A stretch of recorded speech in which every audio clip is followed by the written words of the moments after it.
Cobra's down. Repeat, Agent Cobra is down.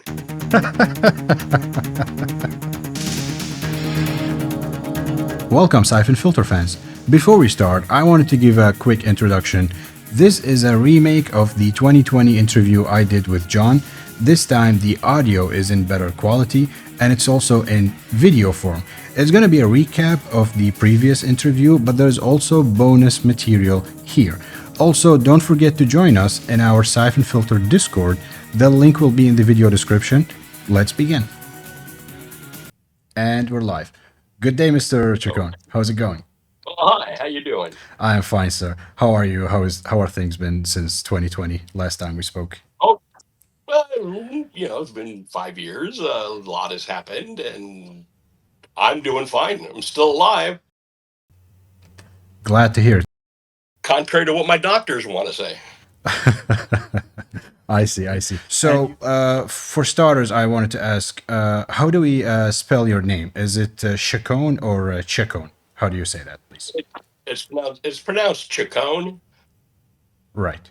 Chacon. Yeah. All right, John Chacon. Okay. And we heard that before Syphon Filter, I was doing some research, like before the initial interview in 2020, that I believe you were a truck driver, and some sources said you were a DJ, some sources said you were in radio. Can you build a timeline for us of if any of this is true? Like, how did that lead up to the Syphon Filter acting role? I had been in I worked for an FM radio station as an overnight producer, and I eventually got a small on-air spot with it. Um, I also worked at the FM station sister AM station, just again as an overnight producer, but I got into the broadcasting end of it. I was licensed and all that at the time because at the time you needed an FCC license. Now you don't, or else I'd be in radio. Excuse me. Um, and not a truck driver. I was part owner of a small package delivery service that a buddy of mine had built up, and I was a silent partner on that one.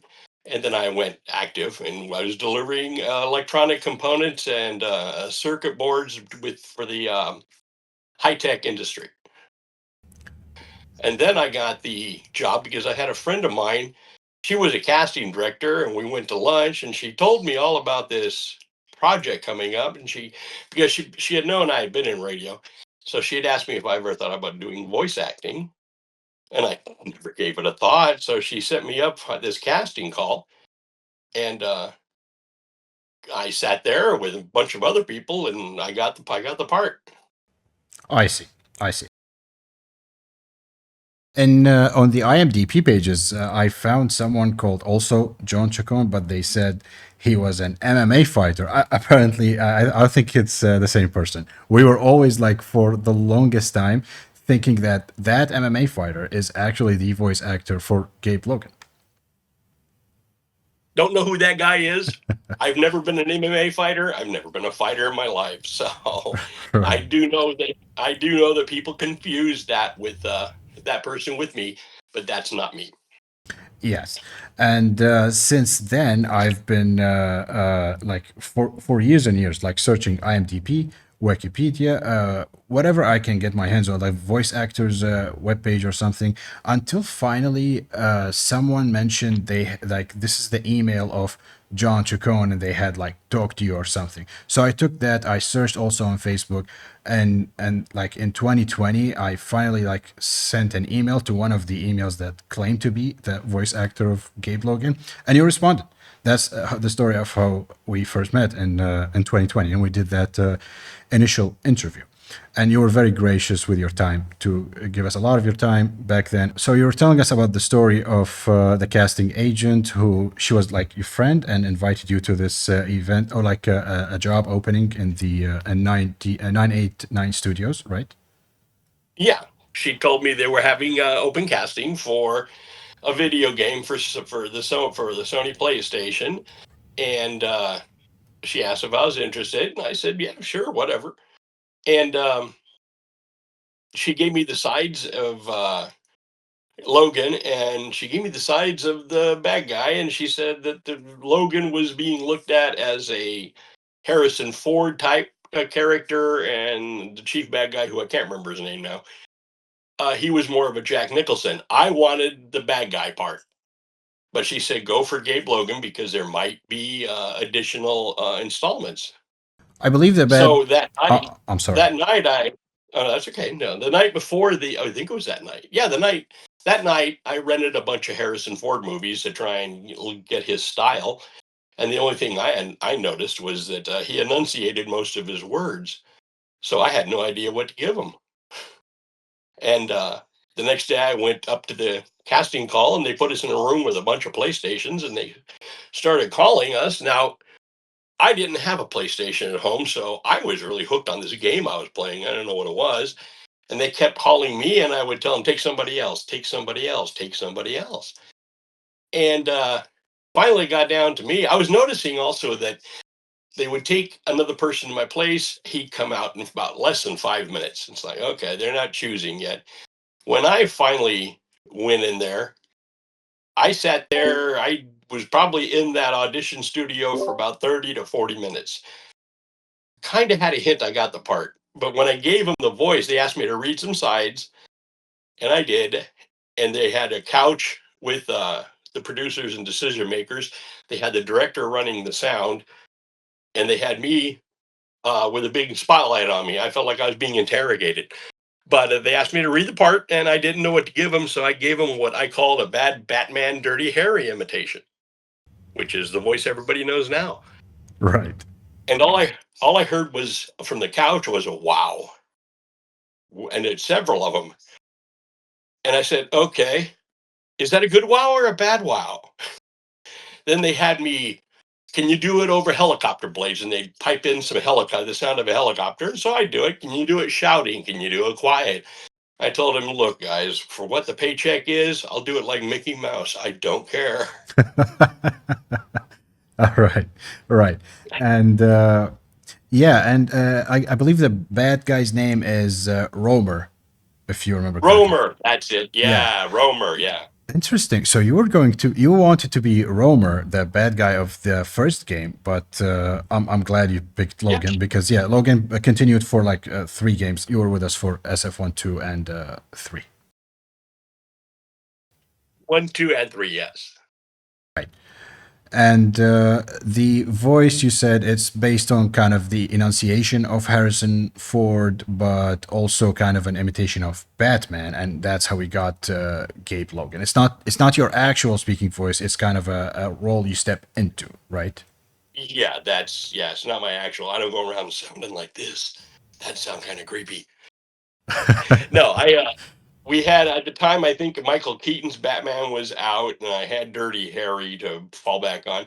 I couldn't find anything unique about Harrison Ford's voice. There was nothing special about it.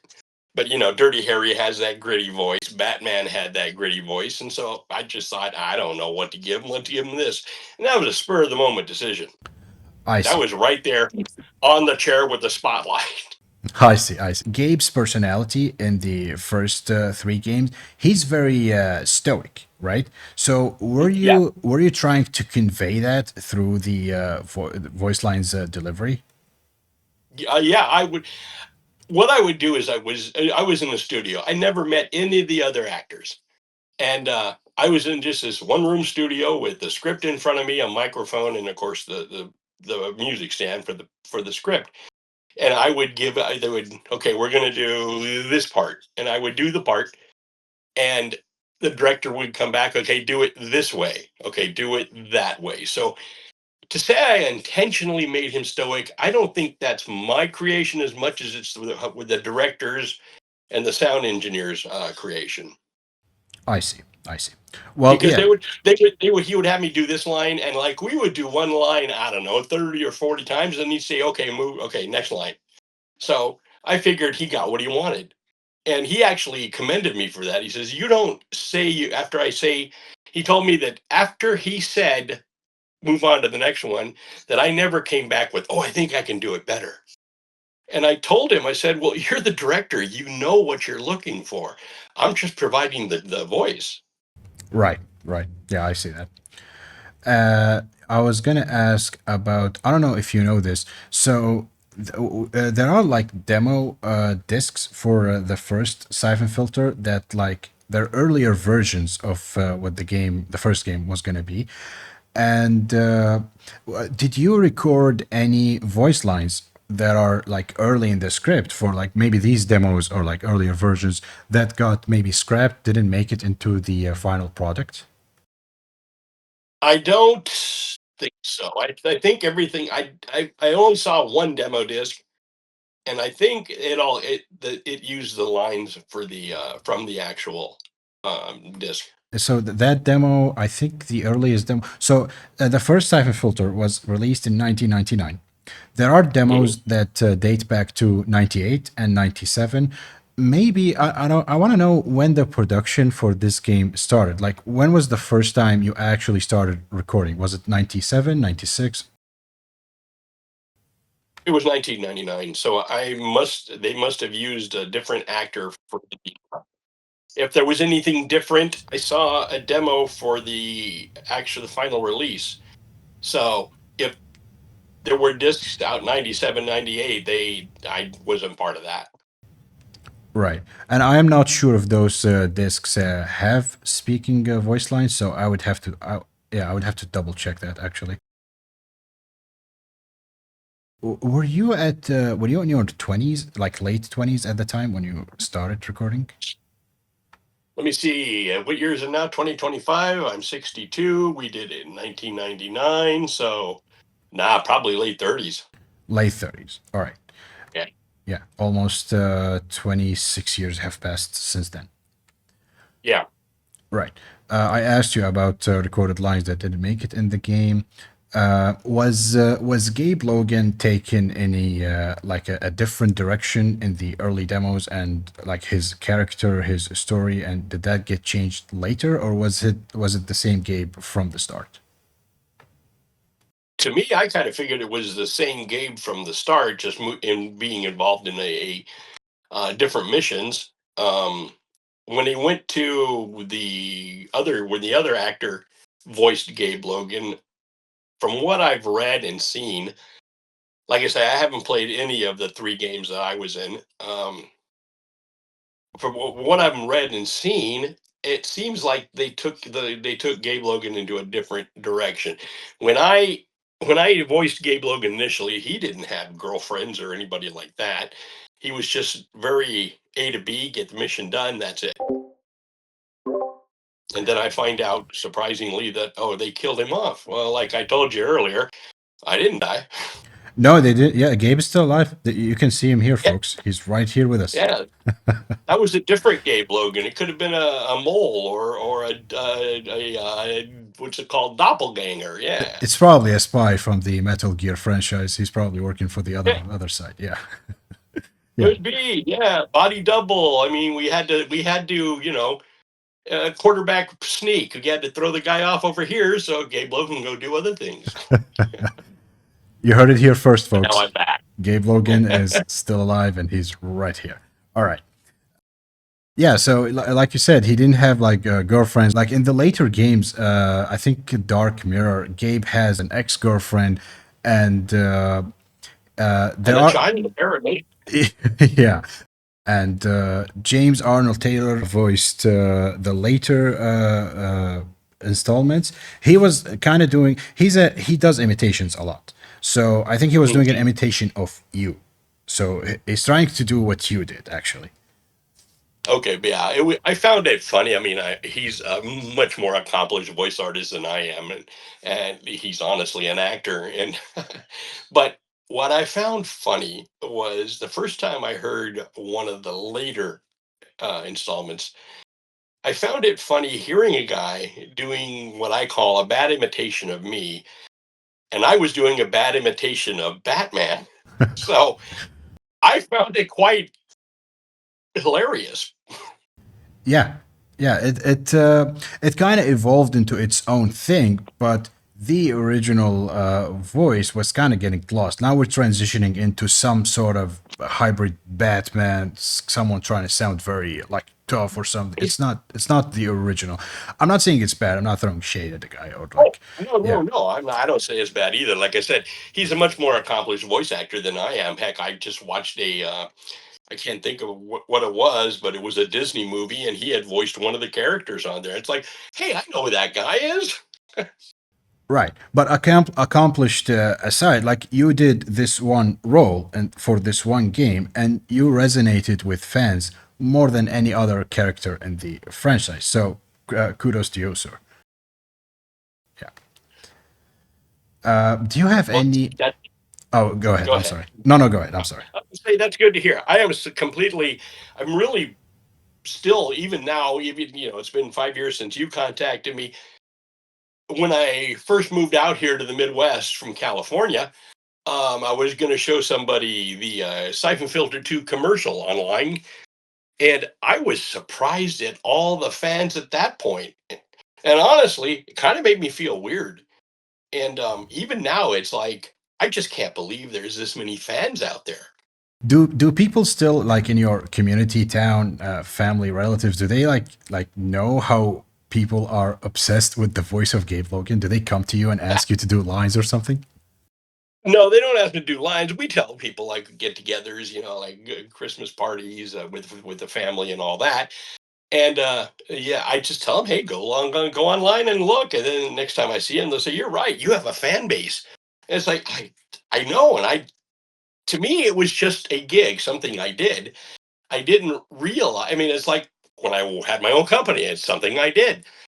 I never realized the impact on people that this game would have. I still have people contacting me asking if I'm the John Chacon, and then they tell me how they grew up playing the game with their dad, so it means a lot. I have them sending me posters for autographs.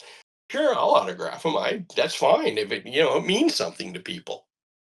It does. It actually does. I would say like not many people get to meet their childhood favorite character, and I am here talking to the voice of Gabriel Logan. I played Siren Filter when I was like 10 years old for the first time.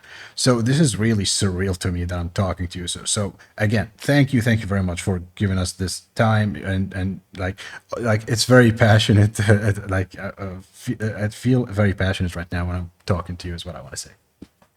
Oh, okay. Well, like I say, it's kind of surreal for me too because I'm just a regular guy. Okay, I'm retired, which means I'm now busier than I ever was. But the whole thing is just it's wonderful. Don't get me wrong, it's wonderful, but it's like you said, you use the right word. It's surreal. Right. Let's take a quick break. I want to adjust something in my headphone, please. Oh, sorry, just a Okay, moment. sure. This is the point where when we come back from the commercial, I'm laughing about something you said. I go, All right, got it. Yes, yes. And we're back. You told us you realized you had a following. Was that like in 2000, what, 5, 6? I moved here in 2000. I want to say 2006. So yeah.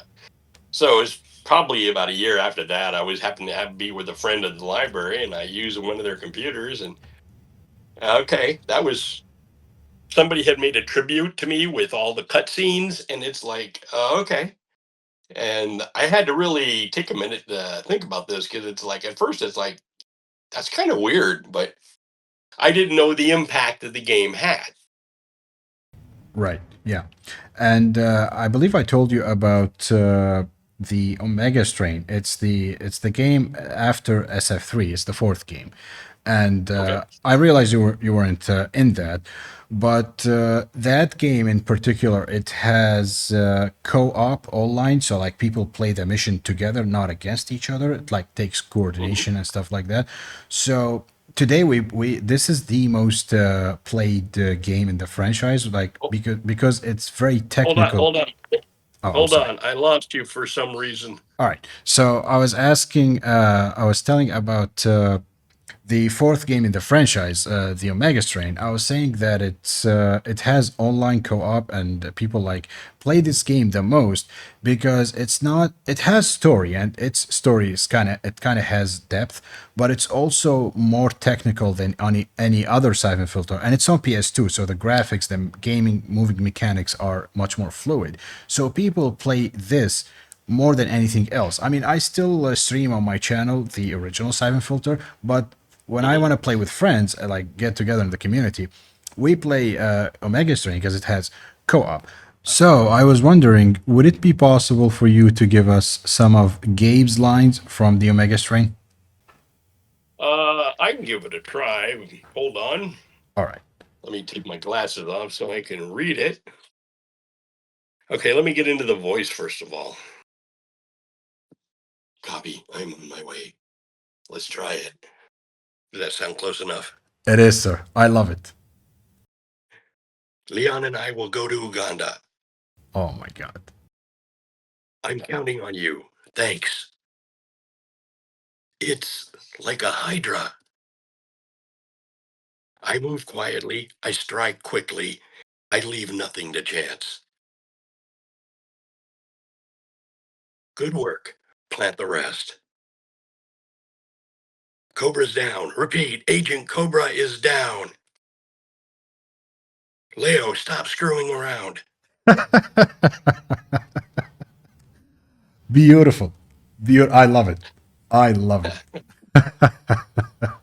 Yeah. Cobra is the name of the agent that, like, it's you create your own agent and you're called Cobra in this game. So Gabe is always in Okay. you. Gabe is not always, but in some mission, he's in your comm device in your ear, telling you like, Cobra, stop screwing around, Cobra, like agent is down. So this is beautiful, man. This is beautiful. Okay. Thank you so much. No problem. All right. Um, What's I amazing is I used to have to smoke a cigar to get that voice, but I don't smoke anymore. So the fact that I can still do the voice. You still got it. No. At the This time when I recorded the game, I smoked cigars, but they had nothing to do with the voice. it does actually. It does kind of affect the voice. It makes it more, I think, raspy or like more gritty. But you still got it, so I can hear it. This is Gabe Logan himself. All right. Well, and that's good because if anybody wants to do a reboot, a remix, or whatever, I'm ready. As long as the paycheck's right, I'm ready. And as long as I don't have to go to California, I'm ready. You heard it here, folks. Ben Studio, Sony, whoever is listening. John Chacon, the and voice I of have Gabe, is here. and I have my wife who can do voice acting, and I have a niece, a grandniece out in Oregon who can do who's actually doing voice acting. Right. Yeah, Oregon is where the Bend studio is based. It's in Bend, Right, Oregon, actually. Yeah. right, At the time, it was 989. 989 is a part of Sony. And as I understood, like after our initial interview back in 2020, I did some research afterwards. And apparently, 989, they brought Siphon Filter to Sony, not the other way around. And later they got, I don't know, absorbed. They got changed the name. It became Sony Computers, I believe. And then Eidetic, it was the name of the studio, right? It got, right. It was 989 Studios Eidetic, and then after or during the third installment, Sony Corporation took over. Apparently, they bought them out or did something. I'm not sure exactly what it was. yeah, me neither. I tried to discern what was going on, but it's kind of all over the place. And I think 989 is the production and publisher. Eidetic is the development, like they create the game. It, yeah, I believe that's what it is. Yeah, and then Eidetic in 2000, that's around the time 743 was being launched. They got changed into Bend Studio. Instead of Eidetic, they changed the name. Correct. Yeah. They went later to make Days Gone. By the way, have you played Days Gone? Seen anything about it? No, I've seen everything. I've seen things about it. I'm very interested in it, but I just haven't had the time to sit down and commit to a new game. Well, the reason I bring it up is that there are some, Siphon Filter references in Days Yeah, Gone. Yeah. So because the yeah, same studio. it's kind of the unofficial sequel, I believe. Yeah, a lot of people think that way. Although it's a kind of, it's not zombies. They call them freakers, I think, in the game. So, but and Siphon Filter is an espionage game. I like don't want them to Right. be the same, but apparently some people Yeah, believe. Days Gone is like The Last of Us or something. Right, right, yeah. It's like The Last of Us meets Sons of Anarchy, the bike gangs or something like that. That's a good way of putting it. Yeah. Yeah, and 989 was based in Foster City. Is that where you did the recording back then? Yes. Yes. Foster City is just south of San Francisco. I see. Have you heard of the? They did something on PS4 and PS5. They called it re-releases, not remaster, not remake. The Siphon Filter Yeah. games got re. Have you tried those on PS4? I've got 1 and 2 downloaded. My wife and I tried playing 1, but we've been playing Sniper Elite 4, Sniper Elite 5, and we went to play Siphon Filter, and we could not master the controls. I hate to say it. You might love the. And we couldn't figure out how to switch weapons. So Yeah. I've tried, but I haven't played it yet. So before the re-releases, you did play the original trilogy of Siphon Filter, right? Oh yeah, yeah. Did you finish them all the way, or did you just try them? No, I've finished them all the way. Matter of fact, they gave me free copies every time one was released. When they released the first one, I told them, "Well, this ain't gonna do me any good. I don't have a PlayStation," and they were looking for one, but they didn't have any. But I went to a like a GameStop, but it was a private store, um, and I went to buy a PlayStation, the original. And I happened to look up and they had the cardboard cutout of Siphon Filter. And I said, "Oh, you got my game." And then I had to prove what I was talking about. And then for the first time ever, I got mobbed by kids wanting autographs. It's very nice to see that the like voice actor of the main character actually plays the game and like interested in it. Not just it's not just an acting job. I see. Do you have any favorite missions from the trilogy? I, let me see. I do like the museum one. I don't know. I think that's the first one. Or is that the second one? The museum where Gabe's wearing a black tuxedo. Black tuxedo. Yeah. More like James Bondish. Yeah. That's the first. That's like this. I can be very precise here. The sixth level and Siphon Filter one, actually. Oh yeah, that one was kind of my favorite. It was very, you had to be stealthy, and trust me, I am very hard at being stealthy in real life and in games.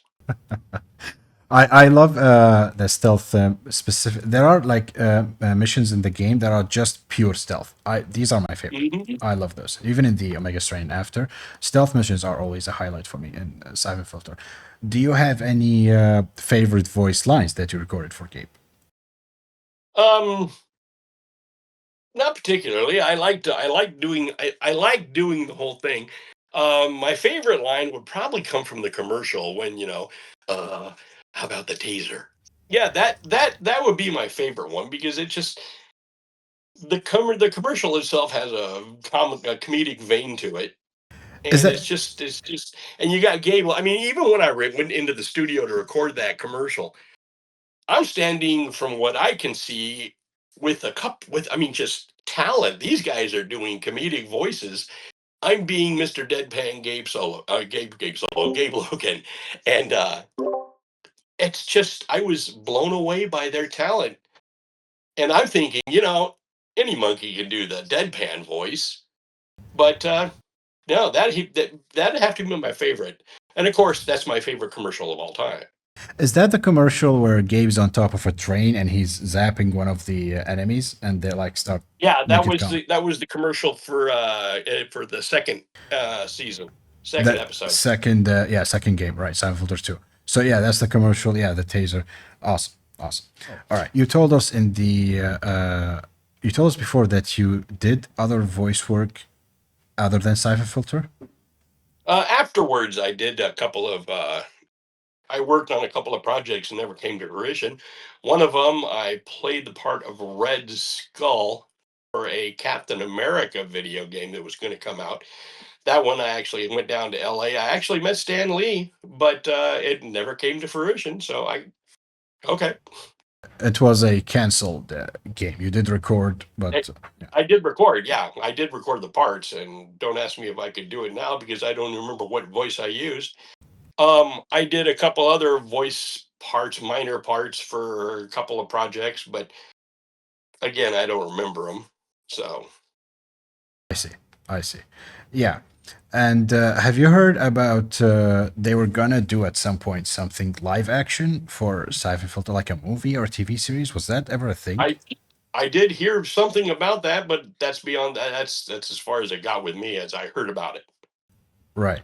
They did make a comic book, not comic book, it's kind of a graphic novel, I believe. So it's going to be called The Eh, Opposition Effect. They released 2 pages and canceled the rest. We still, actually, I still want to see what the rest of it was going to be, but never came to fruition. well, actually, yeah, I now that one that was the latest thing I had heard about, and by latest I mean in the last 5 years. I didn't know there was a comic book out there. That would have been interesting to see. For just as a notation for Siphon Filter 3, I actually wrote a script for it, Right. and I took it in a completely different direction than it went, but they didn't want to use it, so okay. They didn't use it. Do you remember anything about that script that you can maybe share with us? I had Gabe Logan doing rappelling, attacking a wharf with a boat. It was more along the lines of it more or less carried Siphon Filter 2, but with more action and more actual user interface. I see, I see. Siphon Filter 3 was going to be actually very different. They were going to do an online game and then do the third game. But I think some studio conflict, or I don't know, they changed something midway. So they Mhm. made the third game, they changed Gabe's face. I don't know if you noticed that in the third Yeah, game. I noticed that. Yeah. Yeah, I don't know what was up with that. He looked really handsome in the first 2 games, and then the missions are now flashbacks, kind of scattered here and there. And in the Omega Strain, the fourth one, they came back to do the online thing. So I guess that was going to be in the third one, but they changed it last minute or something. Okay. And like I said, the fourth one, between the third and fourth one, there was a that's when Sony took over, and in my mind, this is my opinion that they screwed everything up. Um, there was a squabble of money, and I had to threaten to report them to the Screen Actors Guild. And lo and behold, they didn't use me again. Yeah, right. I think someone told us. I don't know who was it in the studio. Maybe John Garvin. Like they saw the initial interview, and that Mm. story came up there as well. And they said no, it wasn't something about money. It was actually we changed the whole cast of voice actors for the fourth game, and some like different studio took over, like you said. And Maybe that that's very part. well could be, Yeah. but to me, it seemed like it was a question of money. Um, and I really, at that point, they took it in a different direction. Okay, whatever, no problem. It could be a case of two things can be true, like coincided at the same time. Right. Right. All right. Will you be, sir? Will you be willing to play the Omega Strain with us? Because, like I said, it's online co-op, and we do like play it as like we connect together. It's not just solo single player. Would you be willing to try that someday? Yeah, sure. By co-op, you mean like playing on the same team or what? So you play the trilogy, like you have a mission, a level, Yes. and you go do objectives. This time there's 2 of us, so like me and you in the same level, but I go left, you go right. We do separate objectives. We have a set amount of time, and so we have to coordinate in a voice call, just like we're doing right now, and Okay. finish the level 2. Yeah, it's go up. I mean, we're not against each other. We're not fighting each other. Okay. Okay. All right. Yeah, it's like then it's like what my wife and I do. My wife has a PlayStation 4 in the den. I have a PlayStation 4 in the front room, and we play games like Sniper, like I said, Sniper Elite, and we play on the same team, and we just go up against Nazi Germany, basically, Yeah. whatever, Yeah. whatever the mission is. And this is where she is very stealthy. I mean, I don't know what she's doing or where she's at. All I know is me. I go in, and if if some German soldier shoots at me, I unload, or I'll blow up, or she'll be sitting there getting ready to take a shot, and suddenly something blows up. Yeah, that was me. I'm very. She's like an attack submarine. You don't see her coming. She pops her periscope up and looks around, and then takes the shot and always hits. Me, I'm like a battleship. I have all the guns, and I'm going to use them. Awesome. I love it, man. All right. I guess we covered most of our bases here. Like, you gave us a clear timeline from beginning to end. You gave us voice lines for the Omega Strain. We might do a kind of a let's play, like the online for Omega Strain. We might do co-op session. And Okay. yeah, so I guess that covers almost about everything. Do you have any questions for us? Any statements you want to say, like final statements? Hey, I don't have any questions. I'll tell everybody like I autograph. Right. Use the taser. Use the taser. Always use the taser. Always use the taser. And you said you're available and willing to do any continuation or cameos for Gabe Logan in the future. So if anyone is hearing, Oh yeah. you heard it here. Yep, I'm here. Tase on, my brothers. All right, sir. Thank you so much for the time you gave us. And I guess that's about it. So we'll end it here. All right, sir. Thank you so much. Thank you. Thank you. All right. Bye bye.